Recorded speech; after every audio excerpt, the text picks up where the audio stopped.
اعوذ باللہ من الشیطان الرجیم بسم اللہ الرحمن الرحیم الحمد للہ رب العالمین والصلاة والسلام علی اشرف الانبیاء والمرسلین وآلہ الطیبین الطاہرین.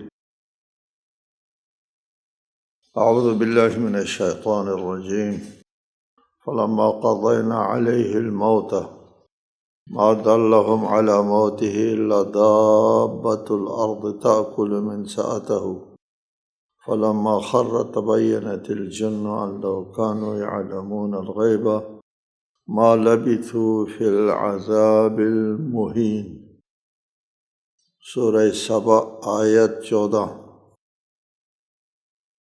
پھر جب ہم نے سلیمان کی موت کا فیصلہ کیا تو ان جنات کو سلیمان کی موت کی بات کسی نے نہ بتائی سوائے زمین پر چلنے والی دیمک کے جو ان کے عصا کو کھا رہی تھی. پھر جب سلیمان زمین پر گرے تو جنوں پر بات واضح ہو گئی کہ اگر وہ غیب جانتے ہوتے تو ذلت کے اس عذاب میں مبتلا نہ رہتے. حضرت سلیمان کے لیے جن ان سے مسخر تھے. جب حضرت سلیمان کے انتقال کا وقت آتا ہے تو ایسا معلوم ہوتا ہے کہ ان کی موت کو پوشیدہ رکھا گیا، راز میں رکھا گیا.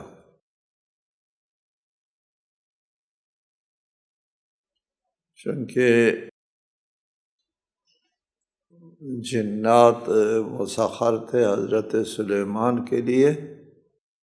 بعض روایات کے مطابق حضرت سلیمان نے خود وصیت کی تھی میری موت کی خبر جنات کو نہ دو اس عمارت کی تکمیل تک. مراد لیتے ہیں عمارت سے بیت المقدس. بیت المقدس کی عمارت کو جنوں نے بنایا تھا، اس کی تکمیل تک. بعض اقوال کے مطابق کوئی قصر بن رہا تھا، اس کی تکمیل تک میری موت کی اطلاع ان جنات کو نہ دو.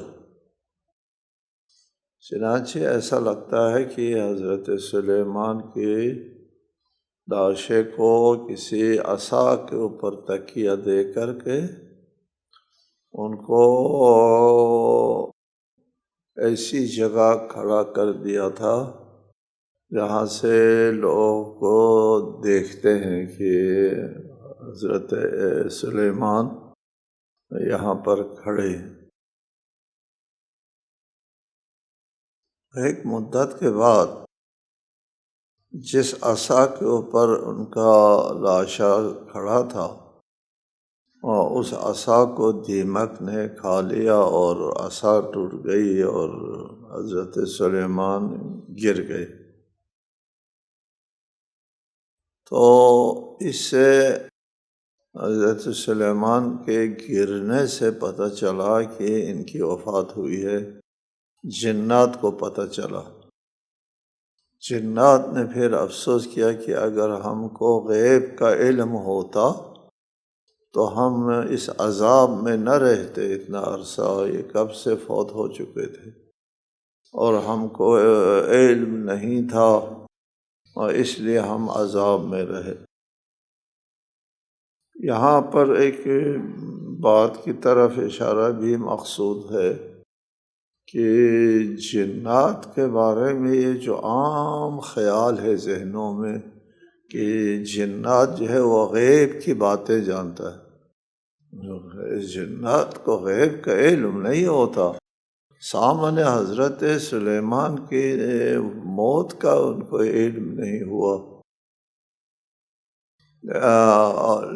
اور یہ بھی ہے کہ مشرکین کیا کرتے تھے جنات کو بھی یہ شریک گردانتے تھے، جیسا کہ اس میں وَجَعَلُوا لِلَّهِ شُرَكَاءَ الْجِنِّ وَخَلَقَهُمْ، اور ان لوگوں نے اللہ کے ساتھ کچھ جنات کو شریک بنا دیا، کہ جنات کو اختیارات دیا ہے اللہ تعالیٰ نے، اور ان کو رب مانتے تھے اور ان کا پوجا پاٹ کرتے تھے۔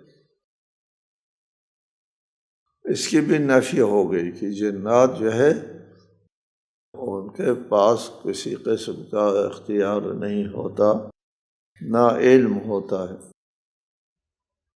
حضرت سلیمان کے واقعے سے پتہ چلا کہ حضرت سلیمان ان کی موت کا پتہ جو ہے وہ ایک دیمک کے ذریعے چلا، اور جنات کو پتہ نہیں چلا۔ لَقَدْ كَانَ لِسَبَإٍ فِي مَسْكَنِهِمْ آيَةٌ جَنَّتَانِ عَنْ يَمِينٍ وَشِمَالٍ كُلُوا مِنْ رِزْقِ رَبِّكُمْ وَاشْكُرُوا لَهُ بَلْدَةٌ طَيِّبَةٌ وَرَبٌّ غَفُورٌ۔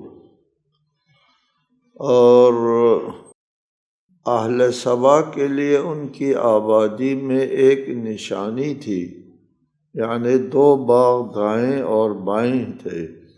اپنے رب کے رزق سے کھاؤ اور اس کا شکر ادا کرو، ایک پاکیزہ شہر ہے اور بڑا بخشنے والا پروردگار۔ لَقَدْ كَانَ لِسَبَإٍ فِي مَسْكَنِهِمْ آیَةٌ، ملک سبا، سبا ایک قوم کا نام ہے جو یمن کے جنوبی علاقے میں آباد تھی۔ یہ سبا جو ہے وہ بہت بڑا زرخیز علاقہ تھا، سرسبز علاقہ تھا۔ کہتے ہیں آج بھی کچھ علاقے، اس سبا کے کچھ علاقے آج بھی سرسبز ہے۔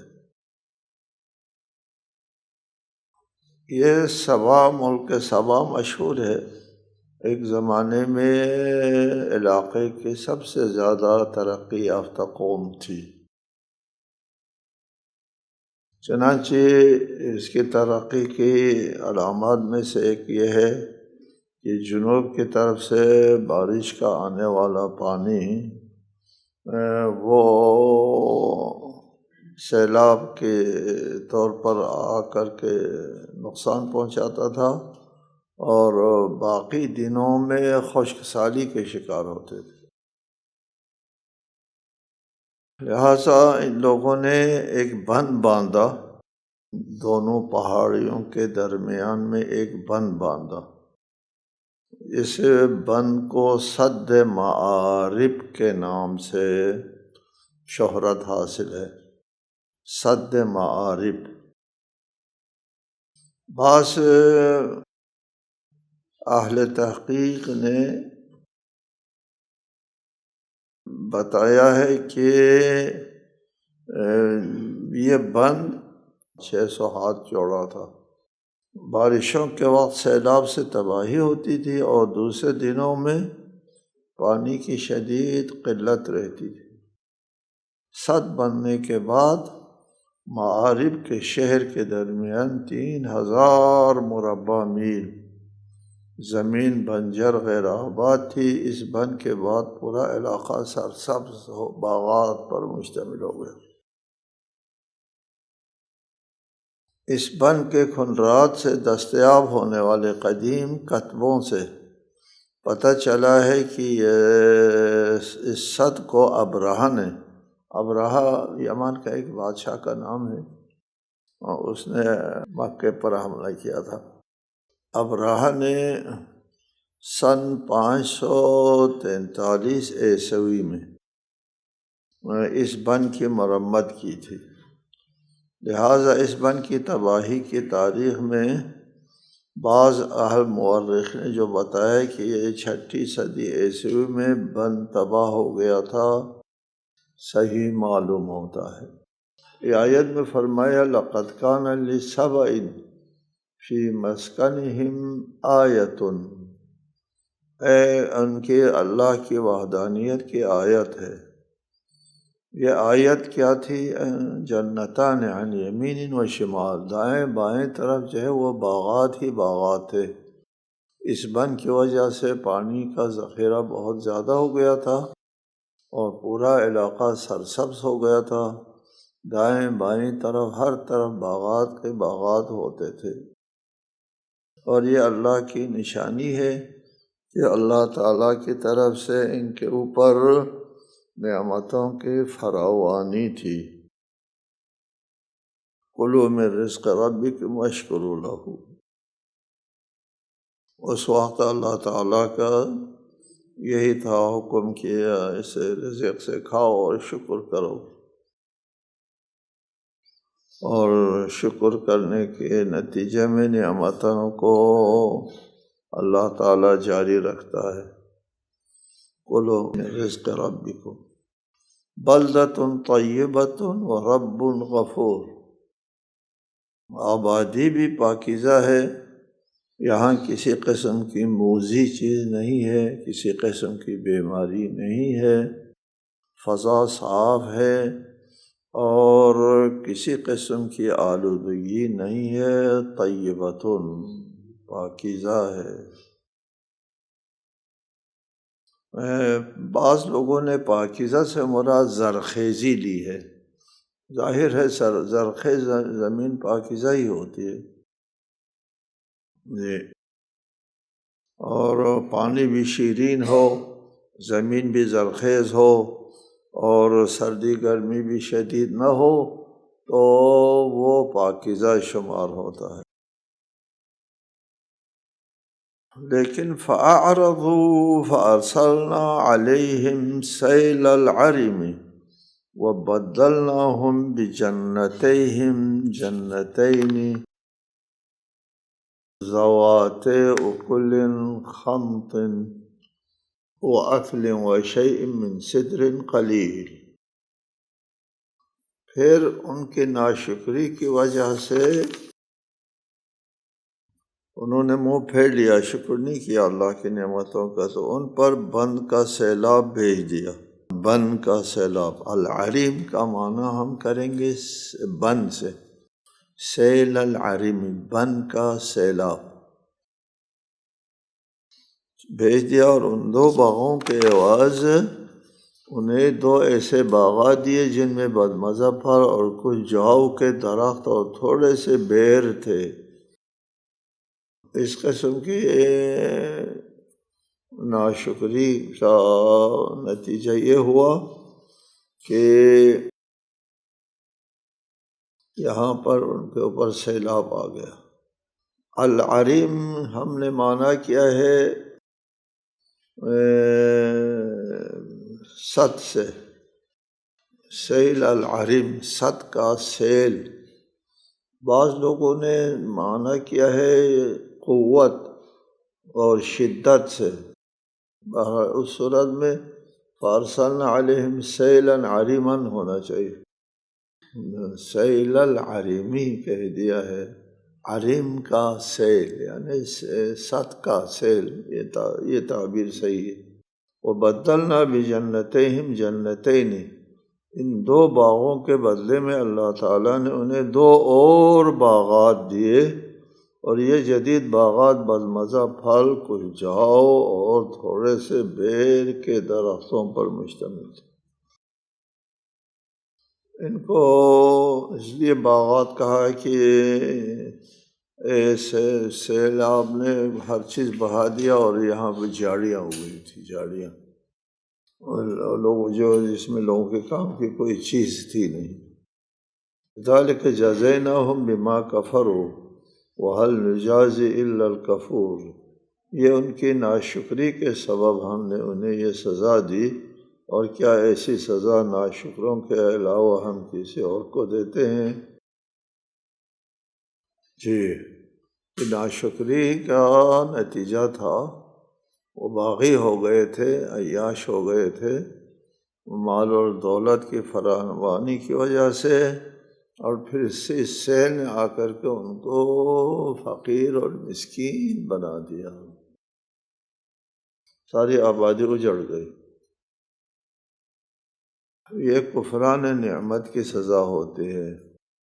لئن شکرتم لأزیدنکم ولئن کفرتم ان عذابی لشدید۔ اگر کفران نعمت کیا تو پھر اللہ کا عذاب شدید ہوتا ہے۔ وجعلنا بینہم وبین القری التی بارکنا فیہا قرى ظاہرة وقدرنا فیہا السیر سیروا فیہا لیالی وایاما آمنین۔ اور ہم نے ان کے اور جن بستیوں کو ہم نے برکت سے نوازا تھا کے درمیان چند کھلی بستیاں بسا دیں، اور ان میں سفر کی منزلیں متعین کیں، ان میں راتوں اور دنوں میں امن کے ساتھ سفر کیا کرو۔ سیرو، جب یہ علاقہ آباد تھا اور اس وقت آبادی بھی گنجان آبادی تھی، وَجَعَلْنَا بَيْنَهُمْ وَبَيْنَ الْقُرَى الَّتِي بَارَكْنَا فِيهَا، اور ان کے درمیان اور ان آبادیوں کے درمیان جن کو ہم نے برکت سے نوازا ہے، ان کے درمیان یعنی اہل یمن کے درمیان، اور جن وادیوں کو ہم نے برکت سے نوازا ہے، جن آبادیوں کو،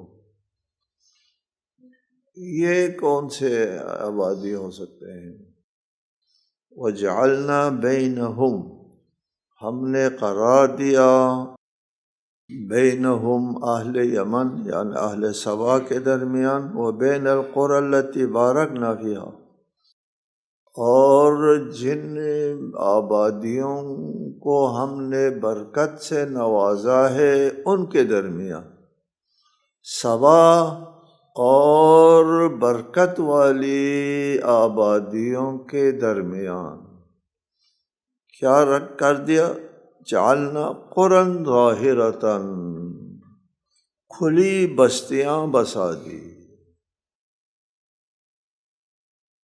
قرى ظاہرة، کھلی بستیاں، کہتے ہیں کھلی بستیوں سے مراد دیہی آبادی ہے۔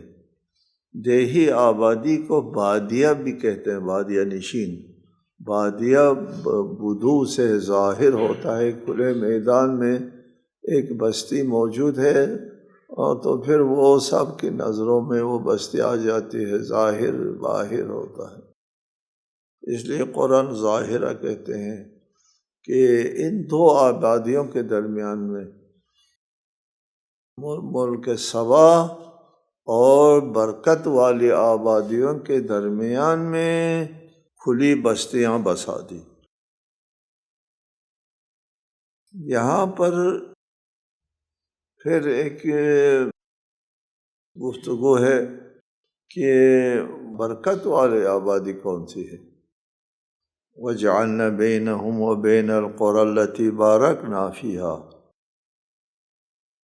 یہ القری التی بارکنا فیہا کون سے آبادیاں ہیں؟ اس سلسلے میں کوئی ایک موقف کا اختیار کرنا مشکل ہو گیا مفسرین کے لیے، مورخین کے لیے، اہل تحقیق کے لیے، کہ وہ کون سی بستیاں تھیں جنہیں اللہ نے برکت سے نوازا ہے۔ جی،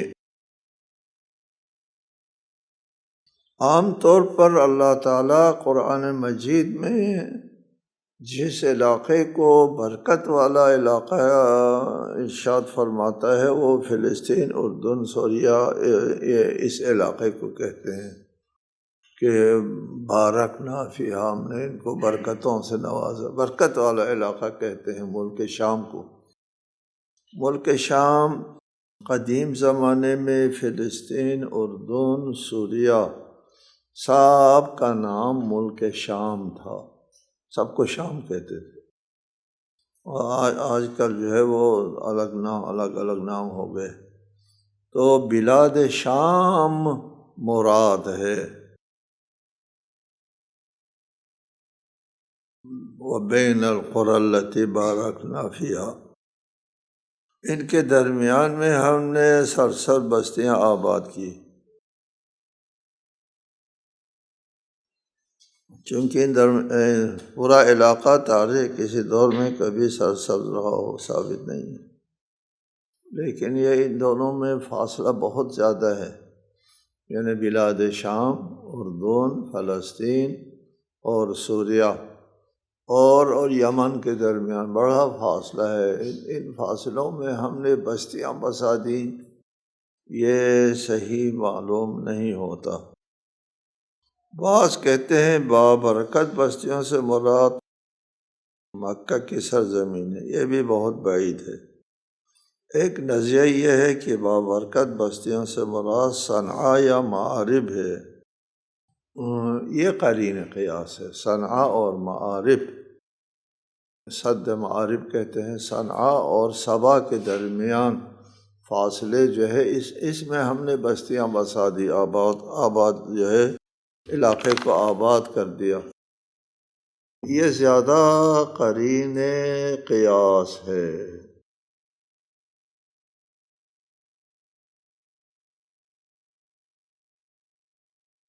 قدرنا فیہا السیر، ان میں ہم نے جگہ جگہ بستیاں بسا دی، ان میدانوں میں بستیاں بسا کر کے ہم نے علاقوں کی سفر کی مسافت اور فاصلے کا تعین کر دیا، یعنی اس زمانے میں لوگ سفر کرتے تھے تو اس سفر میں منزلوں کا تعین ہو گیا، آبادیاں جو ہے وہ نزدیک نزدیک آبادیاں ہونے کی وجہ سے سفر کا تعین ہوتا ہے، ایک منزل یہاں سے اس گاؤں تک، ایک منزل اس گاؤں سے اس گاؤں تک، منزل کا تعین ہو گیا۔ ہر منزل میں ایک آبادی موجود ہے جہاں انسان رات بسر کر سکے، دن کو سفر کرے، رات کو وہ کسی گاؤں میں گزارے، اس لیے وقدرنا فیہا السیر، مسافروں کے لیے منزلوں کا تعین کیا ہم نے، یعنی ہر جگہ آبادی ہونے کی وجہ سے، ورنہ خشک بیابان میں منزل کا تعین نہیں ہو سکتا۔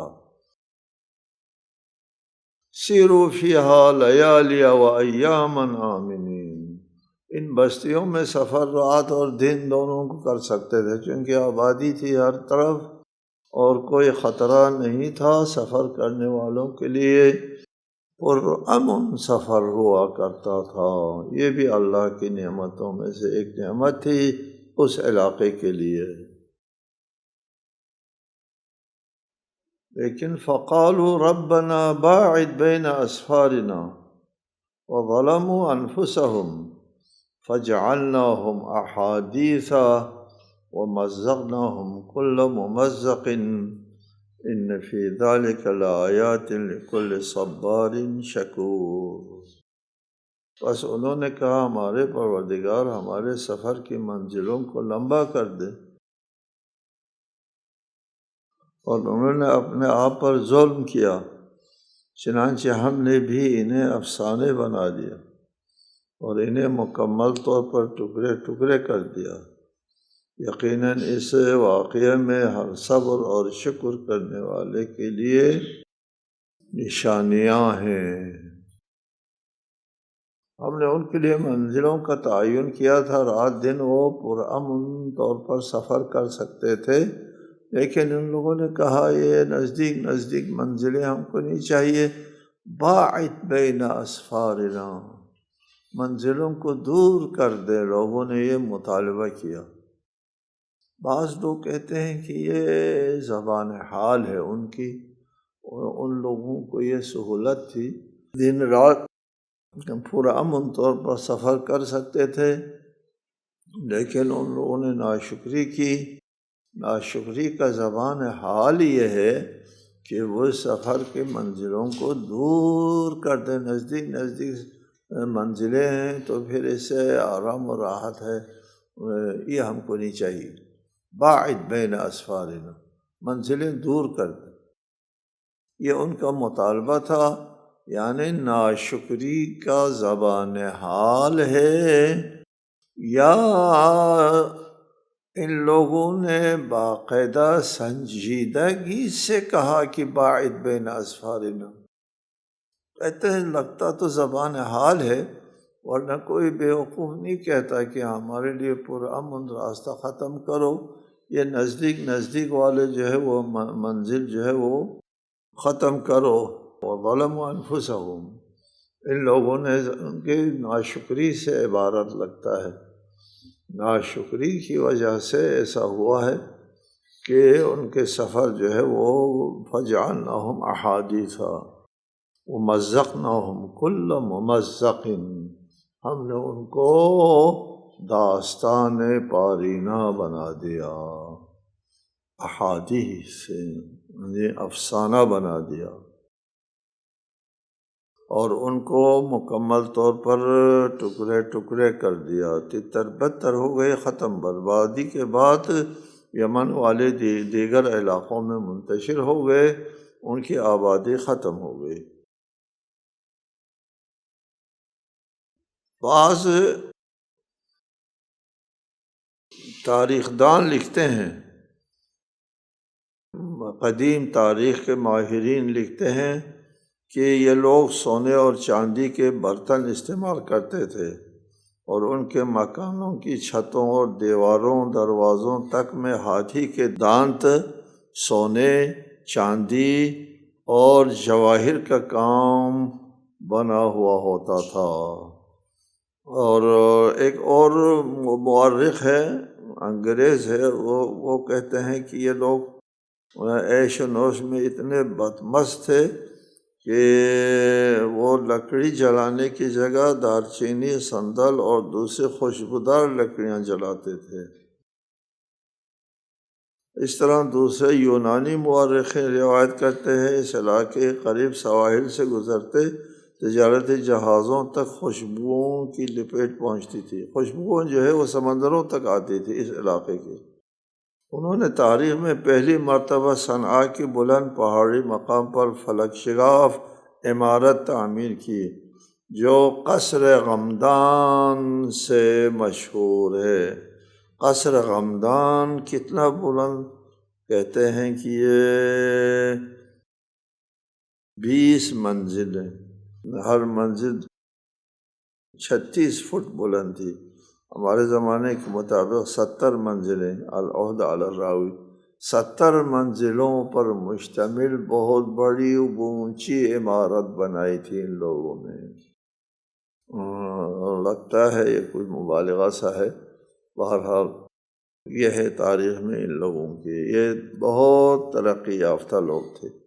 السلام علیکم ورحمۃ اللہ وبرکاتہ۔